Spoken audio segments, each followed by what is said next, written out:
The way our energy is produced is a reflection of our lifestyles. In this sense, the speed of the energy transition will depend on our individual and collective political choices. Arrivé avec mon diplôme d'ingénieur emploi, je me suis demandé qu'est-ce que je peux faire qui ait du sens pour notre vie en collectivité, et c'est là que j'ai découvert les énergies renouvelables. Donc j'ai commencé à travailler d'abord dans les régions où elles étaient pertinentes. Donc on faisait du solaire notamment dans les zones isolées des réseaux électriques. J'ai travaillé en Afrique du Nord, au Proche-Orient, pour alimenter les communautés qui étaient éloignées des réseaux électriques.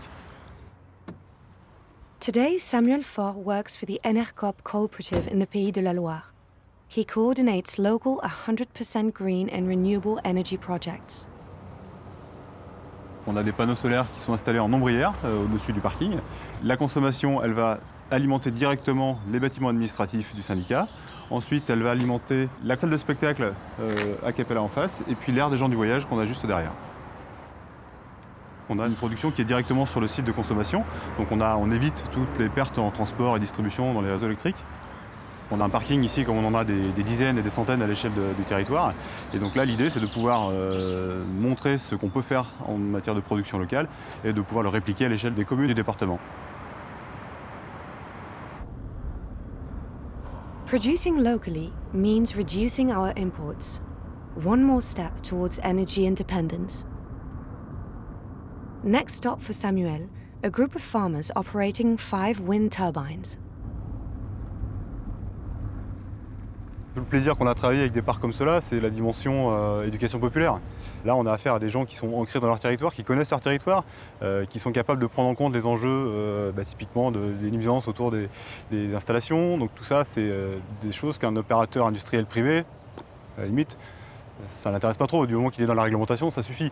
Là, on va quand même bien plus loin dans la transition énergétique, et grâce à l'implantation du parc et aux centaines d'investisseurs citoyens qui y sont mobilisés, on va aller chercher, on va aller toucher des scolaires, on va aller toucher des habitants, et on a une transition énergétique qui, de coup, est beaucoup plus acceptable socialement. On pense que produire, ça ne suffit pas. Donc on fait aussi de la maîtrise de l'énergie, auprès des scolaires, auprès des villages, auprès des habitants de différentes structures, pour aller dans le sens d'une globale on va dire, maîtrise de l'énergie. Ne pas forcément allumer tous nos appareils en même temps, ou bien peut-être isoler sa maison. La meilleure énergie étant celle qu'on ne consomme pas, il faut faire les deux choses en même temps. Produire, c'est bien, mais moins en consommer, c'est encore mieux. Energy sobriety is a central issue if we want to meet our climate commitments by 2030 and ensure our energy independence. But will these local, decentralized projects be enough to ensure the energy transition of an entire continent? If there's one person who understands the overlapping of energy production, geopolitics and economic issues, it's Laurence Toubiana. In 2015, she was the driving force for the drafting of the COP21 Paris Agreement. On pourrait se dire, si on avait été plus vite dans le développement des renouvelables en Europe, que ce soit le solaire ou l'éolien, on serait bien moins dépendant encore aujourd'hui du charbon ou du gaz ou du pétrole, en particulier russe. Donc il y a quelque chose sur la sécurité du climat et le lien entre la lutte contre le changement climatique et la sécurité tout simplement des pays pour éviter cette pression des pays exportateurs de fossiles. Alors c'est aujourd'hui la Russie, ça peut être un autre pays demain. C'est ça la solution raisonnable. What reassures Laurence Toubiana is that the EU has maintained its Green New Deal despite the COVID crisis and the war in Ukraine. The challenge of this ambitious €600 billion investment plan is to make the European economy more sustainable and more resource efficient. Le Green Deal, c'est un vrai projet de paix, et un projet de paix qui peut soutenir les régimes démocratiques. Parce que justement, c'est forcément un projet d'énergie décentralisée, c'est forcément quelque chose où toute la société bouge en même temps. One country in Europe stands out for its implementation of Green New Deal objectives: Denmark. Until recently, this small Nordic state was a major producer of gas and oil.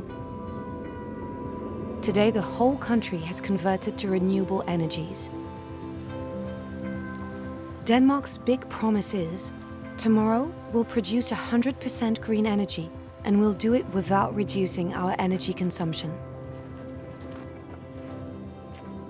Europa kan lære fra Danmark, at det er muligt. At det er muligt at investere i grønne teknologier og faktisk også få noget ud af det.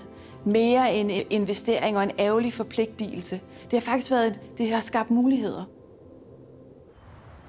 In order to be the first country in Europe to achieve carbon neutrality, Denmark has decided to rely on the broadest possible consensus. It has become a collective choice supported by the entire population and the industrialists. In this time of crisis, the task Glenda Napier sets herself each day is far from easy. She must persuade ministries, companies and universities to work together to develop ever more innovative technologies. And there's no time to lose. Hvis jeg mister fokus i mit arbejde, så skal jeg bare åbne avisen, og så kan jeg huske, hvorfor det er vigtigt, at jeg laver mit arbejde. Og der er ingen, der kan gøre det her alene. Ikke mig, ikke min organisation, men heller ikke den enkelte virksomhed. Så man kan sige, vi er alle sammen i samme båd.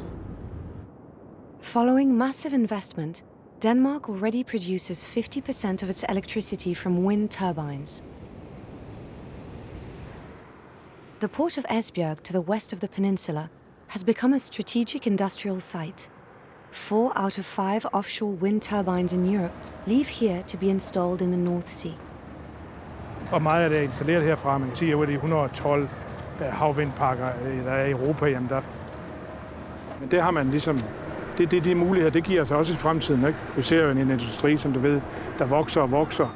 Og det er meget imponerende med de her installeringsskibe her. De her ben her, det er jo dem, der faktisk kommer ned i bunden. Så vi skal investere helt vildt, og for Esbjerg Havn, så skal vi investere mere, end vi nogensinde har prøvet før, bare for at være med i det her marked. Og det er fordi, at møllerne de bliver større, og det bliver større, fordi de skaber mere energi. Ja. De kommer længere ud på havet, fordi der blæser det noget mere, så vi samlet set får skabt meget mere grøn energi. Denmark is thinking big, aiming to produce ever more green electricity. 2 energy islands are under construction, each connecting 650 wind turbines, enough to produce more than the country needs and export electricity to Great Britain and Benelux. Hvor altså vi samler en masse vindmøller sammen, og fordi vi har så mange vindmøller sammen, der producerer så meget energi, at vi kan både bringe energien til Danmark, vi kan også eksportere noget af den, men vi kan faktisk også bruge noget af den grønne energi til at lave grønne brændsler. Og det kan man bruge, den her form for grønne brændstof kan man bruge til at putte på biler, eller på flyvemaskiner, eller på lastbiler. Fordi hvis vi skal sætte batteri på en flyvemaskine, så bliver batteriet større end flyvemaskinen, og det duer ikke. Så vi skal have grønne brændsler, så vi kan tage CO2'en ud af transportsektoren. Det er jo nok det, der er yderst spændende, for det ser jo, det store grønne ammoniakprojekt, det vil jo vise os, om det virkelig er en mulighed for at skabe det her som brændstof i stor stil. Og gør der det, og kan det lade sig gøre, jamen så er det jo mere end rigeligt til at afløse det, man nogensinde har set fra olieindustrien.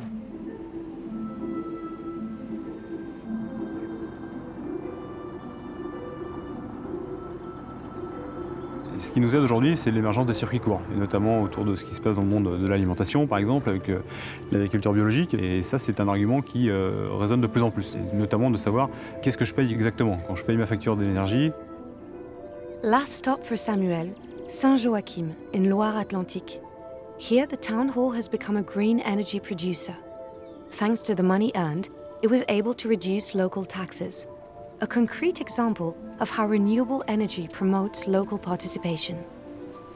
Alors en 2010, effectivement, on avait ciblé les écoles pour la question pédagogique. On a mis ça sur les salles d'association, sur le hangar des carnavaliers, au bâtiment sportif et à la halle de raquettes ensuite.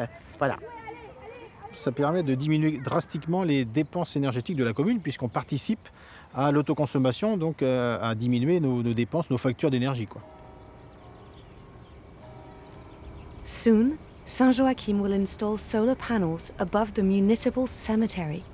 Unique in France, the project will produce electricity for the direct use of its inhabitants.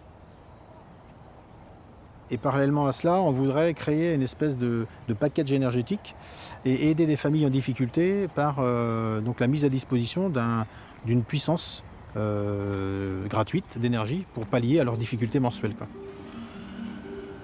Moult communes sont venues visiter nos travaux. Il y a une prise de conscience, effectivement, mais avec les preuves flagrantes qu'on leur donne, ils pourraient effectivement s'engouffrer encore un peu plus vite.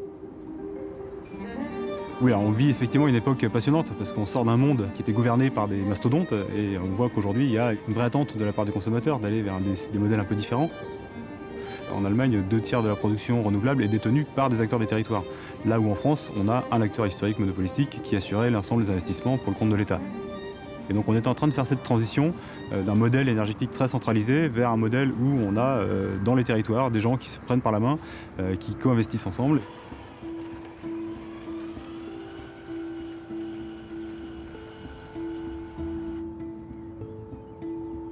The contrast between these local and decentralized initiatives and Denmark's industrial and commercial projects is striking. Copenhagen does not hesitate to explore the more spectacular avenues, like this ski slope built on the roof of an ultra-modern power station fueled by urban waste. Det vil også sige, vi laver energi nok her til cirka 1.500.000 husholdningernes behov for energi om året. Strøm og varme. Men der kommer cirka 350-400 biler her om dagen.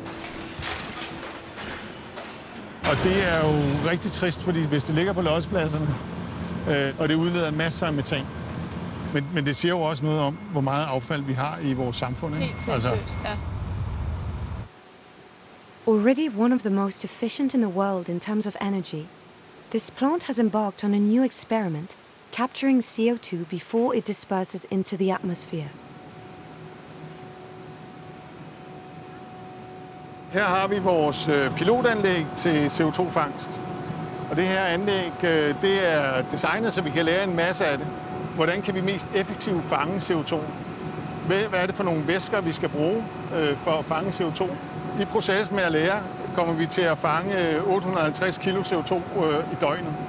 Men vi skal op og fange 500.000 ton om året. Så det, der kommer til at ske med CO2'en, når I så har fanget den, hvad tænker du så det er? Jeg tænker, når vi har vores fuldskalaanlæg, så fanger vi den, sætter den under tryk, og derfra så kommer der nogle skibe og afhenter det og sejler det ud i Nordsøen. Massive carbon dioxide capture could enable Europe to achieve these climate goals without waiting to produce enough green energy to meet its needs. But so far, the results of these technologies are far from promising. Not to mention the idea of storing CO2 in old gas fields in the North Sea, an extremely complex procedure that carries a high risk. Jeg tror faktisk på, at Europa godt kan klare omstillingen. Det vil kræve nogle regeringer, der står sammen. Så det vil kræve noget politisk mod. Det vil kræve nogle store investeringer i de rigtige teknologier. Og så vil det kræve, at befolkningen forstår, at den grønne omstilling, den er vi nødt til, det er en bølge, vi er nødt til at hoppe med på. Jo, man kan sige, at fremtidens energipolitik er ikke bare national. Fremtidens energipolitik, den er grænseoverskridende, altså går på tværs af grænser, går på tværs af lande. Today, 38% of EU electricity comes from renewable sources. But the road to an integral transition is still long. As a leading country, Denmark serves as an example. It is part of an integrated electricity distribution network that allows millions of kilowatt hours to be permanently exchanged between neighbors and to compensate for the vagaries of production and demand. Because Denmark has not solved the main question on the path to green energy, how to store the electricity produced by these wind turbines. When winds are strong, Denmark produces more electricity than it needs. The excess is sent to Germany or the Netherlands. When the weather's calm, however, the country is dependent on German coal or Swedish nuclear. Everywhere, researchers are seeking new storage methods. But apart from the dams in Norway and the Alps, and experiments carried out to produce hydrogen, there is no way to store green energy. But if Europe is serious about decarbonizing its agriculture and its industries, and filling up its roads and cities with electric bikes, it will require much more green energy, at least double what it currently produces.